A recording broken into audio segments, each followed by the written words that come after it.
세련되지는 않지만 저렴하고 맛이 좋은 식당을 꼽으라면 단연 기사식당이 아닐까 싶습니다. 오늘은 바로 이 기사식당을 조명한 기사를 소개드려볼까 하는데요. LA타임즈에서 한 달 전쯤 발행한 기사로 그 제목은 서울의 택시기사들이 찾는 곳에서 먹어라. 그곳은 삶과 풍미가 함께 있는 곳이다. 기사가 마치 잘 쓴 에세이 같은 느낌을 주는데요.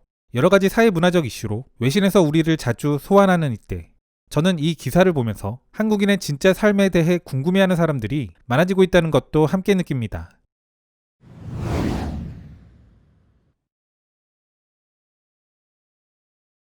서울에 있는 대부분의 식당들이 바쁜 점심시간을 보낸 후 직장인들이 탈출을 꿈꾸지만 영원히 그 시간은 오지 않을 것만 같은 오후 4시다. 신인균 씨는 김이 모락모락 나는 흰 쌀밥을 담은 그릇에 야채와 참치를 넣고 새빨간 양념을 양껏 넣어 골고루 비볐다. 그는 이를 숟가락에 가득 채운 후 그 위에 오이김치를 얹어 입으로 가져간다. 신 씨는 35년 동안 택시를 몰면서 이 소박한 식당인 순천 기사식당을 다녔다. 이제 76세가 된 그는 하루에 67시간 정도를 운행한다. 그 운전의 끝이 어디서 마무리되느냐에 따라 그의 점심시간은 달라진다. 이곳은 그가 때때로 늦어지는 점심을 마음 편히 먹을 수 있는 소수의 장소 중 하나, 기사식당.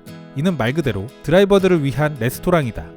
1000만 명의 잠재 고객을 제공하는 이 거대 도시 속 7만 택시 운전사들이 즐겨 찾는 곳. 기사식당을 찾는 고객들은 대부분 오랜 단골이다. 또한 가장 저렴하면서도 빠른 식사를 제공하는 곳이기도 하다. 길게 연속되는 길 위의 삶 속에서 그들은 이곳에서 그 단조로움을 잠시 벗고 휴식을 취한다. 이 고독한 식당에서는 그 누구의 눈치도 볼 필요가 없다. 밥과 반찬이 무제한으로 제공되며 식후 밀려오는 졸음을 쫓아주는 인스턴트 커피를 언제든지 무료로 마실 수 있는 곳이다. 마치 오스카상의 기생충 주인공 가족들처럼 예산이 한정되는 사람들. 기사식당은 이런 사람들에게 $5라는 저렴한 비용만으로 빠르게 배를 채울 수 있는 실속 있는 곳이다. 만일 이곳에서 밥을 먹는다면 당신은 관광 명소의 네온불빛과 반짝이는 고층 빌딩의 우뚝 솟은 밀집 대형에서 멀리 떨어진 노동자 계층의 맛을 볼 수 있을 것이다. 기사식당의 고객은 항상 차를 타고 있다. 그들은 자신이 선택한 식당이 좋지 않다면 언제든지 다음 장소로 운전해 갈 수 있다. 당신이 만일 한국의 택시기사에게 어디에서 식사를 하는지 물어본다면 아마도 내릴 때까지 지속될 만한 긴 대화를 하게 될 것이다. 그리고 거의 항상 그 드라이버는 소문과 다르게 과대평가된 식당 이야기, 한때 좋았지만 주인이 바뀌어 그 질이 떨어져 버린 식당, 젠트리피케이션의 희생양이 된 식당들에 대한 이야기를 당신에게 들려줄 것이다. 그리고 아마도 자신이 매일 방문하는 기사식당에 대해서도 이야기해줄지 모른다. 기사는 요즘 서구권에서 조명받는 한식 이야기만 하는 게 아닙니다. 세계 어디에나 있는 서민들의 고단한 삶, 그 속의 애환과 진짜 삶을 다룹니다. 제가 이 기사를 보면서 좋았던 부분이 이런 건데요. 추억을 구성하는 절반은 음식과 맛이라고 합니다. 그만큼 음식 속에는 삶이 있다는 것이고 이 기사는 음식 속 그 이야기를 들여다봅니다. 보통 그들이 방문하는 식당 주인들은 자신의 아내를 제외하고 다른 그 어떤 사람보다 더 자주 보게 되는 얼굴들이다. 식당 주인은 그의 허리는 괜찮아졌는지, 당뇨병은 어떤지에 대해 묻고 그들의 모든 생계를 망쳐버린 전염병에 대해 그와 함께 고민한다. 서주원 씨가 순천 기사식당에서 가장 좋아하는 음식은 낙지덮밥이다. 그는 12년 동안 택시를 운전해 왔으며 보통의 경우 식당과의 동선을 생각해 서울역 방향으로 운전하며 하루를 시작한다. 그는 언젠가 그와 동양인 이 식당 주인이 만들어내는 친숙하고 편안한 맛을 발견했다. 그 이후로 그는 다른 곳에서는 거의 식사를 하지 않는다. 두 자녀를 둔 24세의 미혼모였던 서금자 씨는 1973년에 이 식당을 시작했다. 그녀가 처음 식당을 열었을 때 매장 지붕에서는 비가 샜고 벽은 곧 무너질 것만 같았다. 단 7명의 손님만 받을 수 있었던 작은 식당. 수십 년이 지나면서 그녀의 식당은 유례없는 한국의 급속한 발전과 함께 성장했다. 식당을 운영하던 초창기, 그녀는 비포장 도로를 운행하느라 진흙범벅이 된 택시들을 기억한다. 그녀는 택시 기사들을 손님으로 유치하기 위해 간이 세차를 할 수 있는 물품들을 제공했었다. 이제 71세가 된 그녀가 운영하는 식당은 이제 원래 크기의 3배가 됐다. 그녀는 여전히 대부분의 메뉴 항목을 직접 정하고 요리하며 맛을 낸다. 가격은 모두 한화 7,000원 또는 8,000원이다. 서울 택시의 기본 요금은 3,800원. 그녀의 고객들은 오랜 시간 노동하지만 그 수입은 평균적인 한국인들에 비해 상대적으로 빈약하다. 이 때문에 택시 운전을 원하는 젊은 사람들은 점점 줄어드는 추세. 이 때문에 그녀의 고객들은 갈수록 연령대가 올라간다. 서울의 택시 운전사 10명 중 9명은 50세 이상. 이 기사식당은 불고기, 생선구이와 찌개, 밥, 김치 등 일반적인 한국 가정식을 제공한다. 더 많은 고층 아파트를 만들기 위해 오래된 건물들이 끊임없이 철거되는 번화한 대도시 서울. 이 때문에 드라이버들을 위한 식당들은 뛰는 임대료와 급변하는 취향들에 압도당하고 있다. 한국 음식을 미국 독자에게 소개하는 블로거 제이슨 씨. 그는 정기적으로 이 기사식당을 찾는다. 한국은 변화의 끝판왕입니다. 제가 즐겨 찾는 이 기사식당도 곧 사라질 수 있을 겁니다. 만일 이 기사식당이 문을 닫는다면 이제 이 지역에서 기사식당은 영원히 없어지는 겁니다. 금요일 밤 박질백 씨는 우선 기사식당에서 돼지불고기를 먹은 후 밖에서 담배를 피고 있다.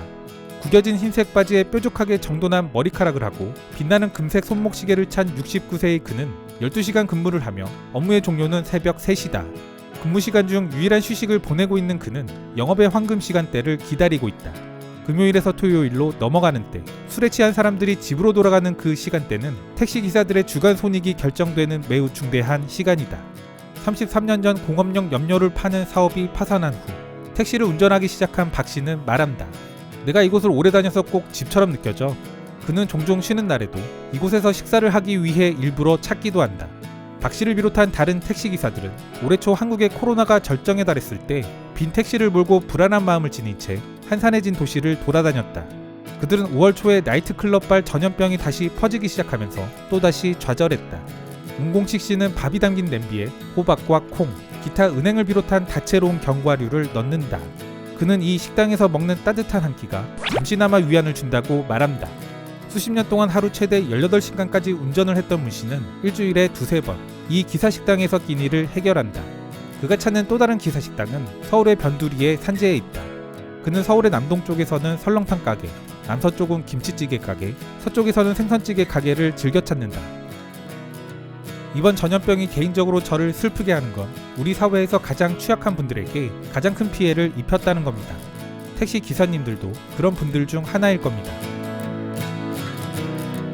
김영순 씨는 매일 새벽 3시 반에 일어나 밥과 반찬을 한다. 국과 김치, 그리고 불고기로 유명한 일신기사 식당. 그녀는 출입문 옆에 있는 카운터에 앉아있다. 그녀 앞 탁자 위에는 동전들이 늘어서 있다.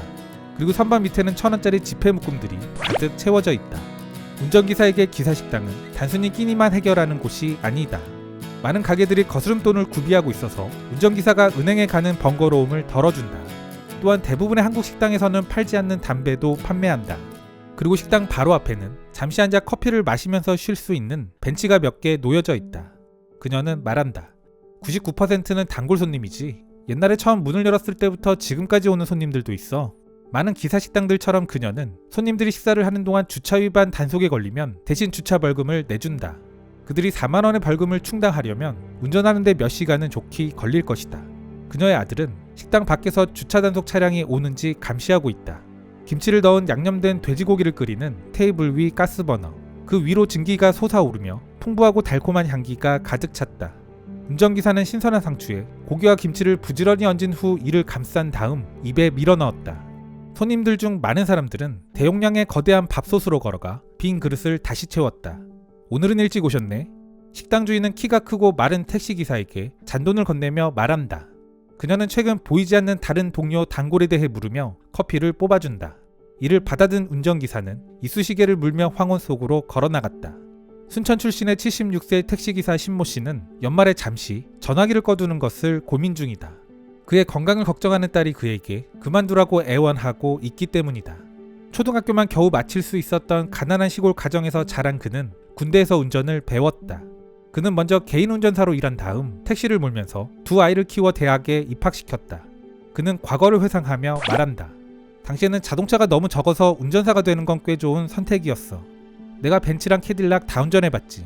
그는 하루에 17시간에서 18시간 정도 운전을 했었다. 길에서 더 많은 시간을 보내는 것이 곧 그의 가족에게 더 많은 수입을 의미하는 것이었기에 그는 집으로 돌아가기가 어려웠다. 지난 수년간에 걸쳐 그의 동료 중 일부는 뇌졸중과 과로로 사망했다. 그래도 요즘 그는 일찍 끝내는 것을 비교적 쉽게 받아들인다고 한다. 이제 그는 오전 9시부터 오후 11시까지만 운전한다. 그리고 늦은 점심을 해결하러 기사식당에 도착한 그는 주인과 정치 이야기를 하며 식사를 즐긴다. 그리고 이곳에서 보내는 그의 마지막 시간은 어김없이 인스턴트 커피와 함께였다. 길에서 더 많은 시간을 보내는 것이 가족에게 더 많은 수입을 의미하는 것이라는 기사님의 말. 개인적으로 이 기사에서 가장 인상 깊었던 말입니다. 그 속에서 느껴지는 가장의 무게감, 한편으로는 슬프면서도 깊이 공감이 됐습니다. 길을 걷다 보면 폐업하는 자영업 가게들을 비교적 자주 목격합니다. 저는 이를 보면서 그 가게 사장님들의 눈물을 봅니다. 그리고 그 가게에서 나오는 폐기물들을 낡은 트럭에 담으면서 땀을 뻘뻘 흘리시는 폐기물 처리업자분들, 돌덩이를 던질 때마다 피어오르는 그 짙은 먼지 속에서도 어느 화목한 한 가정의 아빠를 봅니다. 이 세상에 망하고 싶은 사람 없고 처음부터 폐기물을 만지고 싶었던 사람도 없을 겁니다.